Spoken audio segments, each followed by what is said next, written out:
Bom dia a todas, bom dia a todos. Meu nome é Juliana Hernandes e antes de começar a falar sobre o tema, eu quero fazer primeiro a minha audiodescrição. Um dos temas que a gente vai falar é de inclusão. E assim, a gente nunca sabe se nessa sala tem alguém com deficiência, com baixa visão, com dificuldade. Então eu gosto de falar, mesmo que não tenha, para que a gente se acostume com essa prática. Eu sou uma mulher branca, de cabelos lisos, castanhos, na altura dos ombros.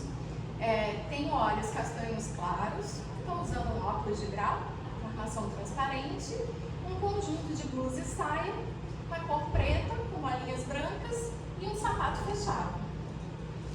Como ele já falou, hoje nós vamos falar sobre alguns temas, que é prevenção e combate ao assédio, inclusão de pessoas com deficiência e reabilitadas no trabalho. O que eu queria já deixar claro com você, que eu vou mostrar com vocês, eu vou deixar aqui minha formação. Eu sou da área jurídica, mas eu sou zero formal. Então vocês podem falar, perguntar, interromper, tá? Aí eu sou graduada em Direito. E se vocês perceberem, a minha formação ela é mista. Um pouco para a área jurídica e o resto já é para o ativismo. Eu sou pós-graduada em transtorno do espectro autista, direito eleitoral, processo penal, gestão judiciária eleitoral, comunicação jurídica, ciências criminais e interseccionalidade. Interseccionalidade é um termo que a gente usa para mostrar quando as opressões se reúnem e tem relação também com os temas que a gente vai tratar. Então, as mulheres, elas sofrem discriminação, mais assédio, se for uma mulher preta, se for uma mulher trans, se for uma mulher com deficiência. Então, é muito importante a gente se atentar para essas questões. E sou pós-graduando em inclusão e direito das pessoas com deficiência, direitos humanos, jurisprudência e direito médico. Então, assim, metade da minha formação foi pensando na minha carreira profissional. Aí, depois de um tempo, eu falei, agora eu vou fazer o que eu gosto, o que eu quero, o que me faz bem. E aí começaram os estudos relacionados ao meu ativismo. Eu sou autista, sou sobrinha do Manuelzinho e do Felipinho, que são dois autistas nível de suporte 3. Um é totalmente não verbal. Os meus tios não moram aqui, a minha família é do Rio Grande do Norte. O meu avô era um pouquinho danado, ele teve 12 filhos. Aí, atualmente, eu sou coordenadora do núcleo de neurodiversidade e inclusão de pessoas com deficiência do Instituto Banzeiro, que foi criado para que tivessem mais atividades voltadas para falar dos adultos. Porque a gente fala muito sobre criança, mãe e pai de autista. E as pessoas acham que nós completamos 18 anos e morremos. E todo o meu processo diagnóstico e o processo de saúde, eu chego para fazer um exame, eu pego a senha prioritária e falo, e aí? Aí a motivação para o meu ativismo, aí a foto do meio foi quando eu conheci os meus tios, eu coloquei na internet. O Felipinho é esse que está com a mão assim, eu sou do Muay Thai, achei maravilhoso. Aí o meu avô, né? E depois que o meu avô já tinha falecido, o da ponta é um Manuelzinho, né? Aí eu sempre mostro para ver como eles são agressivos. Eles só queriam um olhar. Desde o primeiro momento, eles foram extremamente amorosos, carinhosos. E como antes, graças a Deus, hoje a minha família toda tem contato, uma tia praticamente abriu mão da vida dela e os cria, né? Mas eu faço questão de como eles foram as pessoas escondidas da minha família, que em todas as palestras eles estejam e sejam vistos. Para que vocês entendam que existem autistas como eu, que falam, verbalizam, mas têm sim muitas dificuldades e que muitas vezes, para eu estar aqui e ser aceita, eu tenho que camuflar as minhas características, porque ninguém vai querer me ver em crise, ninguém vai querer saber a minha realidade. E eu camuflo, mas também tem esses. E eles têm os mesmos direitos que eu. Aí eu vou começar com a parte do assédio. Assim, como eu disse, apesar de eu ser da área jurídica, o meu foco é Aqui, os funcionários que estão, quantos vocês têm cargo que é ligado à saúde? Ou tem gente que é só de cargo administrativo? Quem é da saúde? A maioria, né? É técnico de enfermagem, assistente, né? Técnico de laboratório. Aí aqui, o conceito de assédio, né? Conjunto de comportamentos ou de ameaças de práticas que tenham o objetivo de causar ou sejam suscetíveis de causar dano físico. O dano físico é a última etapa, é depois que o psicológico afeta tudo, né? Psicológico, sexual ou econômico. Ocorre por meio de tratamento abusivo, perseguições, discriminações, constrangimento de forma reiterada. Essa é uma polêmica, essa questão reiterada, né? Depois eu vou mostrar os elementos que caracterizam o assédio em processo judicial. Aí fala dessa questão da reiteração da conduta. E assim, o assédio, ele acontece normalmente de forma velada. Eu não vou chegar e falar assim, eu vou te assediar. Mas eu chego e falo, tu sabe, né? Se tu não fizer isso e isso, cara, tu tem essa função comissionada, né? Não é legal. E assim, eu comecei a dar aula, tu pode ficar depois do expediente, né? Fazendo um negócio aqui pra mim. Aí digita, começa a pedir favor, coisas pessoais. Com nós mulheres, a gente ter que sempre servir. Eu tinha um dos cargos mais altos do meu órgão, aí eu comecei a responder depois que eu entendi isso. O tratamento tem que ser dado independente do cargo. Não é o assédio com uma pessoa que ocupa um cargo importante. É com a pessoa da limpeza, é com a copeira. São com todos, não tem que ter distinção entre cargo, entre formação. Todos são iguais. Aí nós temos vários tipos de assédio, né? O moral é um processo reiterado de condutas abusivas feitas por uma pessoa. Eu estou aqui assediando ela. Uma coisa que é muito comum é o organizacional. Eu sou coordenadora aqui de núcleo e todo mundo que trabalha no núcleo vai ter que fazer isso, tá, gente? Tem um evento aqui. Então, o assédio organizacional, ele é comum. E assim, eu não estou aqui criticando pessoas, mas eu estou mostrando que às vezes a gente faz sem saber. Por isso que a gente tem que conversar sobre esses assuntos, né? Como eu fazia. Quando eu comecei a fazer terapia, ler, foi aquela pós de interseccionalidade, como eu já estudei muito, agora eu vou estudar as coisas que eu gosto. E eu falei, tá tudo errado na minha vida, no meu trabalho. Então, é muito comum. O assédio sexual. O assédio sexual também é muito comum. É proibido de ter amizade, tá, gente? Eu sempre dizia isso, eu falei, vocês podem ter amizade. Eu já fui gestora de terceirizado, eu não estou proibida de ter amizade. Mas quando a gente está em ano eleitoral, né? E agora tem o tal do assédio eleitoral, que também é muito comum. Então, é a distinção, exclusão ou preferência fundada em convicção ou opinião política, no âmbito das relações de trabalho. Inclusive na admissão. Né? Ela trabalhou para mim na campanha. E todo mundo fala abertamente.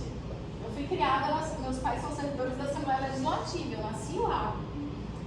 No meu curso de formação, foi uma época que tinham reduzido o número de cargos de vereadores. A discriminação, depois eu vou falar de uma forma mais ampla, né?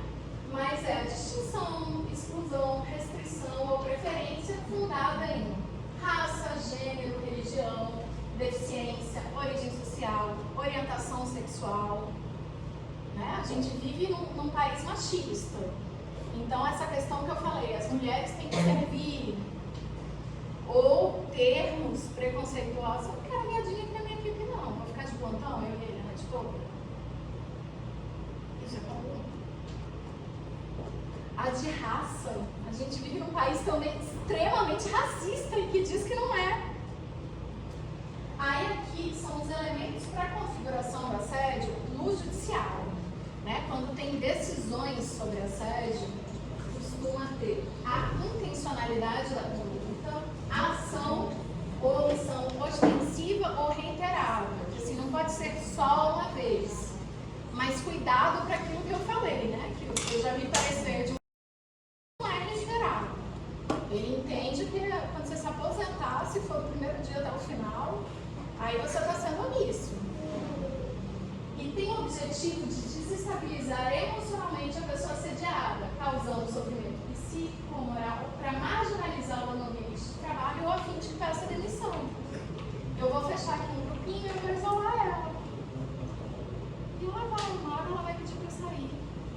Não quero ela aqui. Aí as consequências do assédio. Doenças psíquicas, tais como a depressão, ansiedade, burnout. Eu não sei se aqui alguém tem ou já teve uma crise de ansiedade. A depressão, que quando ela vai se agravando, a pessoa passa a ter ideação suicida, né? É muito pesado. O burnout, que é o esgotamento. O burnout é como se você desligasse, você não tem mais vontade de nada. Posso te trazer aqui, não, mas você gosta disso. Não quero, não vejo, não tenho força. E o que acontece? Mesmo vocês que são da área da saúde, né? O trabalhador da saúde, ele está o tempo todo sob estresse. Porque quando eu venho aqui, eu não venho o que eu quero. Eu não gosto de médico, eu não quero ir em médico, eu não quero fazer exame, eu estou com dor, eu estou irritada. Ninguém vem feliz. Eu digo que eu vivo em médico, eu sou acompanhada por profissionais maravilhosos, mas eu não queria ir. Né? Então a pessoa já chega aqui estressada. Infelizmente, a maior parte das profissões de saúde, assim, a remuneração, para mim, é imoral para o trabalho que é prestado. Então tem uma sobrecarga. Eu tenho um contrato no Estado, eu tenho um contrato na Prefeitura, eu tenho que cuidar das coisas de casa porque eu não tenho dinheiro, às vezes, para pagar a gente fazer isso, eu tenho que cuidar do filho. Então é muito comum, assim, depressão, ansiedade, burnout em profissional. As doenças físicas. Aí eu citei um dos meus miocídios, a síndrome do túnel do carpo, excesso de digitação. O excesso de digitação, o trabalho muito acima, ele geralmente decorre o quê? Do assédio. Tem que ter uma produtividade grande. Fala assim, ó. Outra consequência do assédio, licença para o tratamento de saúde, né? O servidor ele vai se ausentar muito mais, porque ele vai estar estressado, ele vai estar com dor. Então, essa sobrecarga, ela acaba não sendo benéfica para a administração. Por quê? Se você trabalhasse um pouco menos em um ambiente melhor, você trabalharia mais, você se ausentaria menos. Quantos atestados a gente tem? Esse artigo, né, que apesar de eu falar para a gente não focar em lei, mas eu como mulher, eu gosto muito desse artigo, que é o que eu recitei. Falei, constranger alguém com o intuito de obter vantagem ou favorecimento sexual, prevalecendo-se o agente de sua condição de superior hierárquico ou ascendência inerentes ao exercício de emprego, cargo ou função. Detenção de 1 a 2 anos. Muito mais fácil nas denúncias de assédio, né? Os assediadores não vão gostar. Hoje em dia os telefones, eles têm aquele gravador de áudio. Microfone. É muito fácil. E aí, a gente coloca para gravar e a pessoa não vê. E tanto gravar áudio como o que eu fiz aqui.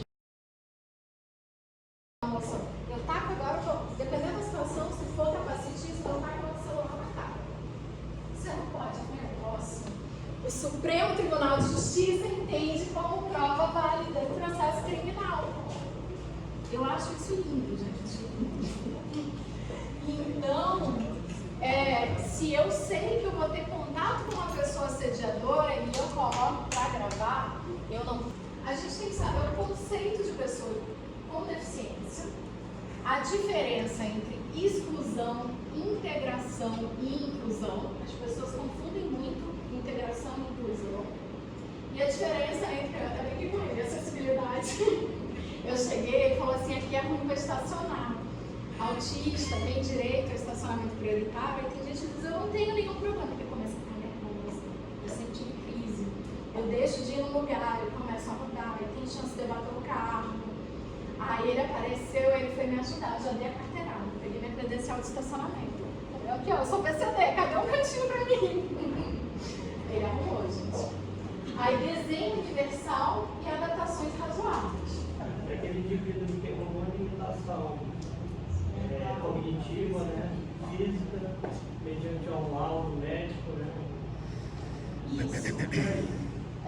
Como ele falou, é amplo, né? Porque as pessoas associam muito a deficiência física ou deficiência física visual. Eu, por exemplo, eu tenho vários laudos de deficiências diferentes. Vocês olham pra mim, vocês não têm nada. Aí por isso que eu conheço bem o lado do capacitismo, né? Porque eu vou falar alguma coisa, gente, agora esses autistas, tudo é deles, eu sou autista. Aí eu fui falar de um direito na química, a mulher, até o fibromialgico é considerado pessoa com deficiência. Eu falei, é mesmo, tem lei estadual. Eu tenho fibromialgia. 16 estados já tem lei, E a deficiência, ela tem um conceito mais amplo e muitas vezes é limitado pelos profissionais de saúde. A gente tinha antigamente o conceito médico, hoje a gente tem um conceito biopsicossocial.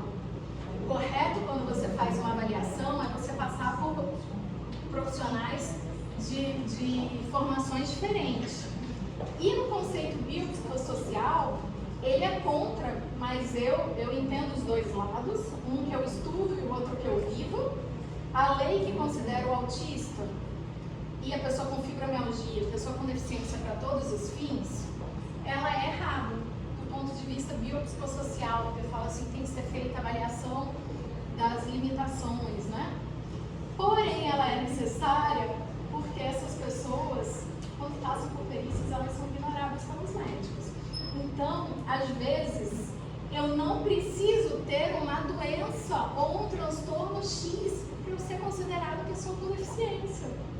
Tem um instrumento que é usado, que é um instrumento de funcionalidade, que está até passando por uma alteração, vai ser publicado no novo, o IFDRA, que você preenche, o profissional preenche um questionário e com base na pontuação vai ver. Então, eu posso ter uma pessoa monocular, que também tem uma lei dizendo que a pessoa com deficiência é para todos os fins, que ela não atinge aquela pontuação. Porque ela é super adaptada, ela não tem dificuldade, entendeu? Ela não tem limitações. Pode ter o meu pai é monocular. Foi por conta da diabetes, tem um monte de limitação. Aí, pelo Estatuto da Pessoa com Deficiência, é aquela que tem impedimento de longo prazo de natureza física, mental, intelectual ou sensorial, o qual, em interação com uma ou mais barreiras, pode obstruir sua participação plena e efetiva na sociedade em igualdade de condições com as demais pessoas. Então, a deficiência, ela depende muito das barreiras. Se eu tivesse um mundo totalmente adaptado, seria muito diferente a minha experiência como pessoa com deficiência, né? Então tem algumas coisas sim. Na exclusão, a pessoa com deficiência não faz parte da sociedade. A integração, a pessoa com deficiência faz parte de determinado ambiente ou contexto, mas sem nenhum suporte ou adaptação. Então falar, não é inclusivo um lugar que tem pessoas com deficiência. Se vocês não estão adaptando, a pessoa está lá por mérito dela e sofrendo. Aí a inclusão, a implementação, como ele falou, de ações com a finalidade de combater os impedimentos que afastam a pessoa com deficiência da vida em sociedade. Então, vamos agora fazer uma proposta. A gente tem as normas da NBR para ver como que precisa ser, né? A gente tem banheiro adaptado, um cadeirante pode trabalhar aqui, né? Uma pessoa cega, um autista, se tiver um surdo. Aí aqui tem 3 conceitos, né? E dois conceitos praticamente todo mundo confunde. Ontem eu estava assistindo uma aula da pós em inclusão e direito das pessoas com morte do que a outra, a mudança. Assim, a pessoa ficava no quarto trancada, não comia nem na mesa, começou a trabalhar, começou a comer na mesa, começou a conversar, porque ganhou autoestima. Então, no caso do teu vizinho, é isso e ele pode. E depois tem um outro ponto que vai falar de capacidade também, que aí eu vou falar. E aí a acessibilidade ela é um conceito geral, né? Aí tem o desenho universal. Se a acessibilidade não existe, desenho universal é fictício, assim. Que é a concepção de produtos, ambientes, programas e serviços a serem usados por todas as pessoas, sem a necessidade de adaptação ou de projeto específico. Aí tem um outro ponto aqui, que são as adaptações razoáveis.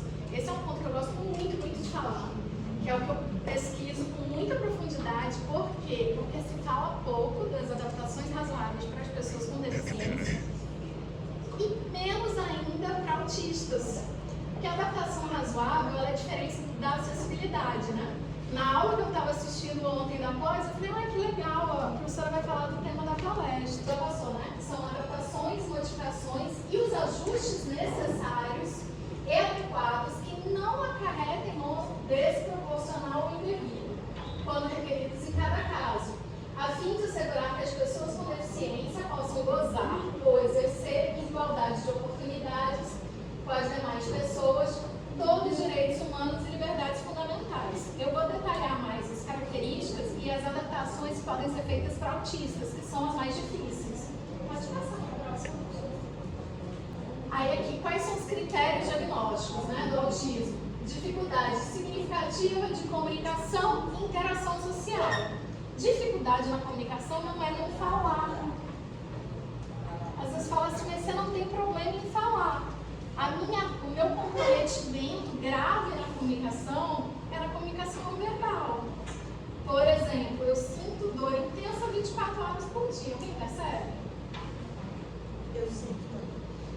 Aí a presença de comportamentos, interesses e pensamentos repetitivos, restritos e estereotipados em momento de estresse ou até de felicidade, né? Você vai ver o autista se balançando, mexendo os dedinhos, né? Dando tapa no ar, são as estereotipias. Isso é feito para ele se regular. Então, se chega um autista assim, você não tem que segurar a mãozinha e mandar parar. Ele está fazendo isso porque precisa. E todas essas características estão no manual de diagnóstico estatístico de transtornos mentais.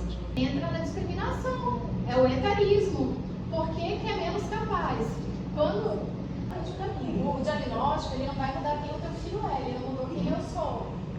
Né? Foi o que eu expliquei. Como que eu vou contar para os meus pais, né? Os exemplos de adaptação para pessoas autistas, né? Porque eu falei que nós temos diferenças, flexibilidade na alteração do ambiente e de horário de trabalho. Minha briga desde o pré. Eu só fico perto da parede, eu preciso da parede. Se me colocar sentada aqui, presta atenção em nada, e no trabalho também. Aí uma vez um colega debochou que todo setor que eu vou, eu crio o meu castelo. Eu boto a camisa na parede, eu viro de um jeito que as pessoas não conseguem entrar. Eu encho de livro para me fechar toda, porque se eu não fizer isso, eu não trabalho. Me colocar no centro, eu não existo.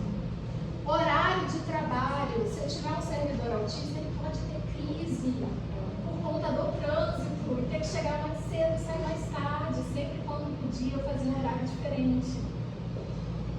Mesmo antes de saber, porque senão eu chegava muito agitada. Possibilidade de trabalho remoto. O autista tem sobrecarga sensorial, como eu falei, né? Se eu tivesse sem o óculos, que não era para eu estar usando, tem a luz. Eu tenho a questão com temperatura, eu tinha uma sala só para mim. Aí, redução de carga horária. A redução de carga horária a gente vê muito falando sobre pais de pessoas com deficiência. Quando a pessoa com deficiência nega. Além das terapias, por exemplo, ele agendou a palestra para as 9. Eu tive que acordar às 5 da manhã. Por quê? Além de autista, TDAH, mas um monte de CID, eu tenho fibromialgia, artrite reumatoide e artrose, eu tenho período de crise. Então, se vocês... Eu ainda cheguei um pouquinho atrasada, porque eu nunca sei quanto tempo eu vou demorar para conseguir sair da minha cama. Agora eu estou andando normal. Tem dia que eu acordo e eu não consigo me mexer. Tem tanto a dormência, quando era a dormência era só a mão, mas tem dia que eu fico 3 horas na cama, chama rigidez matinal. Então você vê o esforço que eu faço. Para chegar às 9, eu ainda cheguei atrasada, eu acordei 5 da manhã. Porém, as minhas crises de dor, as minhas crises são noturnas. Então eu tomo remédio para dormir e não durmo. Então eu dormi umas 3 horas para estar aqui. Eu não teria que ter uma redução de carga horária? Não é um esforço maior? E assim, na hora que eu acordo, eu ainda falei com a minha amiga, meu Deus, como é que eu vou? Tô com a cara assustadora, né? Todo mundo vê. Aí eu nem era de me maquiar, falei, agora é negócio do reboco. Senão ninguém vai querer olhar pra mim. Vão falar, já veio a personificação da doença. Então assim, tem todo cuidado. Eu tenho que pensar que eu vou tomar um remédio, mas eu não vou dormir porque a noite eu tenho crise. Que eu vou acordar e eu tenho que acordar horas antes, porque senão eu não venho. Porque eu tenho que ter um tempo para me preparar. E isso não é visível. Quando eu chego aqui, tá tudo bem, porque eu já estou andando, estou me mexendo, ninguém vê nada. Utilização de linguagem direta, escrita por colegas de trabalho. Autista costuma, muitos autistas têm dificuldade, é literal. A gente tem dificuldade com pistas visuais. Então ela está chateada comigo. Se ela não falar, lembra a dificuldade com a expressão, com a comunicação não verbal? Não sabe eu fazer, eu não entendo. E por que a gente não entende?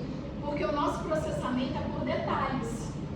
Vocês estão olhando para mim, vocês estão vendo o rosto no todo. Aí eu vou olhar para ele, aí eu vou olhar a sobrancelha. Ele já fez cara de raiva, de alegria, e eu estou olhando nela assim só. Então eu não consigo perceber. Então você tem que externar. Aí sempre também me colocaram para revisar textos. E tem uma palavra assim, eu tenho que mudar. As pessoas achavam que eu estava fazendo piada, né? O processo andou. Eu imaginava o processinho físico, papel, e eu não consigo mais ler nada. Eu só fico, processo andou, processo andou. Eu tenho que imediatamente colocar, tramitou. Disponibilização de materiais, ajuste na disponibilização de materiais e na forma de execução de treinamentos. Toda vez que eu participo de um treinamento, eu pergunto se pode mandar material antes. Aí diziam assim, mas não tem avaliação. Eu falei, não estou preocupado com a avaliação. Aí o que eu descobri?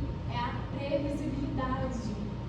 Então, se você disponibiliza antes e eu leio, eu fico mais tranquila, eu sei como vai acontecer. Eu consigo prestar atenção. Quando é algo totalmente novo, aquilo me gera... surpresa, né? Eu tenho dificuldade. E eu não estava preocupada com a prova, eu só estava tentando fazer. Então, assim, o autista pode solicitar a execução dos treinamentos na pandemia, câmera. Eu pedia para ficar com a câmera desligada, me obrigavam a ligar. Aí, se eu ligo a câmera, eu não presto atenção. Porque ela vai estar falando e quando eu presto atenção, parece que eu não estou prestando. Então, para prestar atenção, eu tenho que estar rabiscando, tenho que estar olhando para o lado. Aí, eu vou sentir que ela vai estar achando que eu estou desrespeitando. Aí, eu fico assim. Aí, eu não sei nada do que ela falou, porque eu não consigo prestar atenção. Tanto que na escola, eu nunca entendi. Quando era criança, eu perguntei para minha mãe se eu tinha cara de burra. Porque eu era boa aluna. E metade dos professores me amavam. E metade estava fazendo prova oral comigo. Ela fazendo pergunta. Aí hoje eu entendo, que parecia que eu não estava prestando atenção. E eu sempre estava, mas riscando, eu levava revista, eu ia ver, é super interessante, quando o professor falava, eu risco, eu tenho que fazer algum monte de coisa. Se eu ficar olhando para a pessoa o tempo todo, eu estou fingindo, porque é uma pressão social. E eu não sei nada do que está falando. Isso é muito comum. Aí, a utilização de tecnologias assistivas, né? Tem várias, para cego. Para autista também pode ter alguns aplicativos. E os intervalos para recuperação sensorial. O intervalo não é um intervalo para não trabalhar, é um intervalo para tu ficar quietinho, em paz. Eu tentava fazer isso, às vezes indo para a biblioteca, no período eleitoral, tinha que fechar o ponto obrigatoriamente, nem que fosse assim meia hora. E eu me dava o trabalho de carregar a pasta, um livro da apostila que eu não ia ler, para fingir. Porque aí eu ficava na divisória para ver se ninguém falava comigo, porque eu precisava ficar isolado. E ainda tinha gente que falava, eu estava habilitadíssima, que na verdade eu não estava estudando. Eu criava toda uma estratégia para eu não ser antipática e me isolar. Então, assim, a pessoa tem um tempo, né? Um intervalo de 30 minutos que vai ficar numa salinha lá perto. Também do Estatuto da Pessoa com Deficiência. E o conceito de discriminação é muito amplo, por isso que eu digo que muita gente comete crime sem saber. Toda pessoa com deficiência. Ai, eu não bebi água, eu preciso da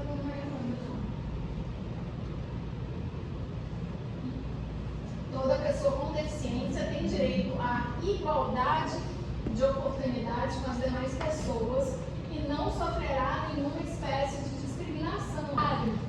E considera-se discriminação em razão da deficiência toda forma de distinção, restrição ou exclusão por ação ou omissão que tenha o propósito ou o efeito de prejudicar, impedir ou anular o reconhecimento ou exercício de direitos e das liberdades fundamentais das pessoas com deficiência, incluindo a recusa de adaptações razoáveis e de fornecimento de tecnologias assistivas. Tem atuam com os terceirizados?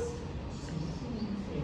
Aí nós temos as discriminações, né? No recrutamento.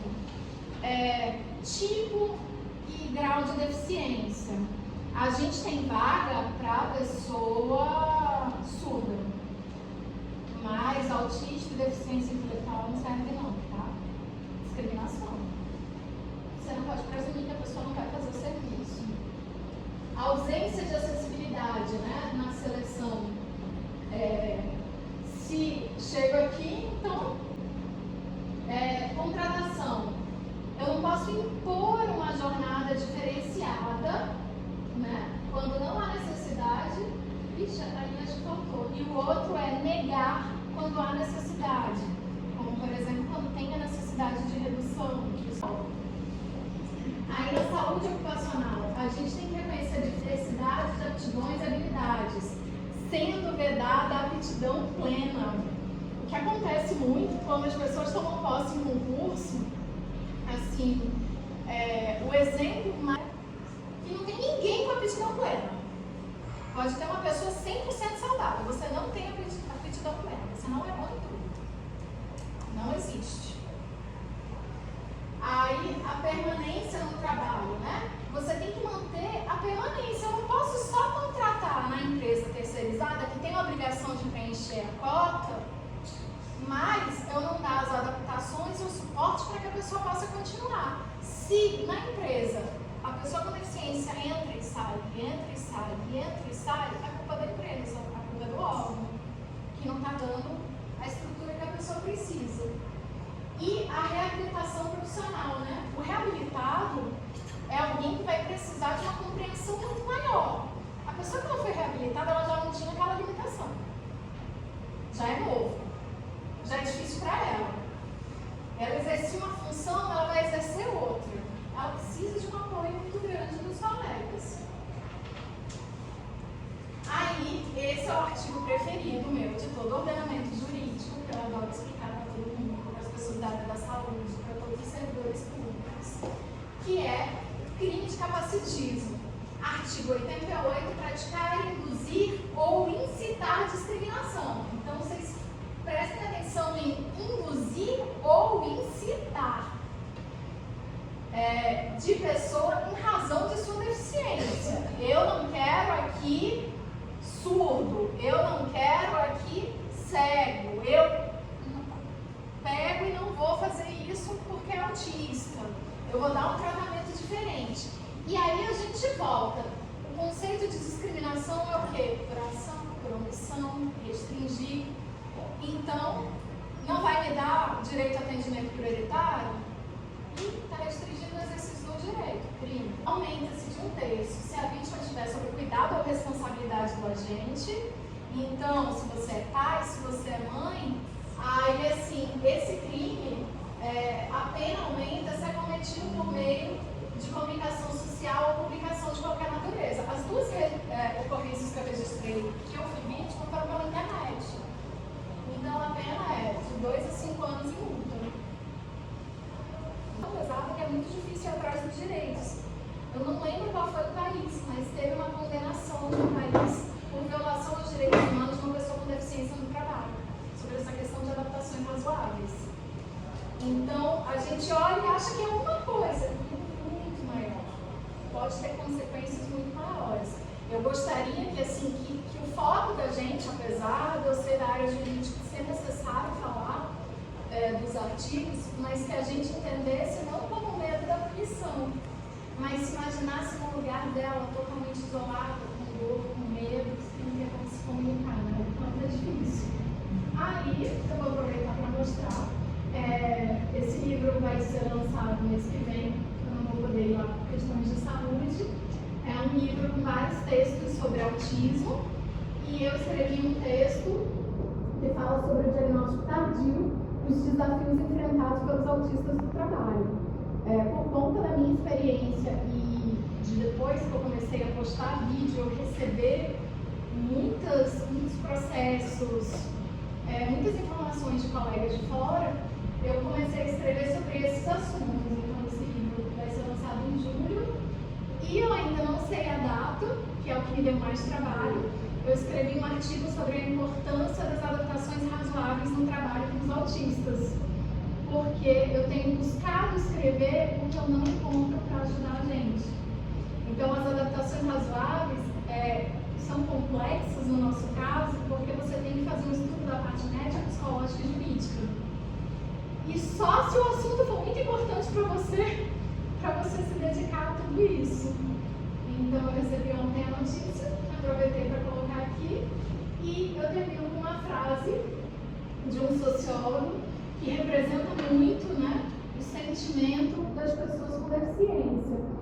Temos direito de ser diferentes quando a igualdade nos descaracteriza. Eu não sou igual a vocês, e o tempo da minha vida que eu tive que fingir que eu era, eu fui descaracterizada, eu fui violada, eu tive vários problemas, dores, né? Como eu dei o exemplo de uma coisa que é visível, que é o cabelo, porque eu não posso mexer na minha mãozinha, eu não posso me balançar, eu tenho que sempre me mostrar igual a vocês, e eu não sou igual a vocês, não sou melhor nem pior, e eu quero que vocês compreendam isso e que busquem atuar de forma efetiva nesse trabalho, que não seja uma comissão formada apenas para cumprir lei, né?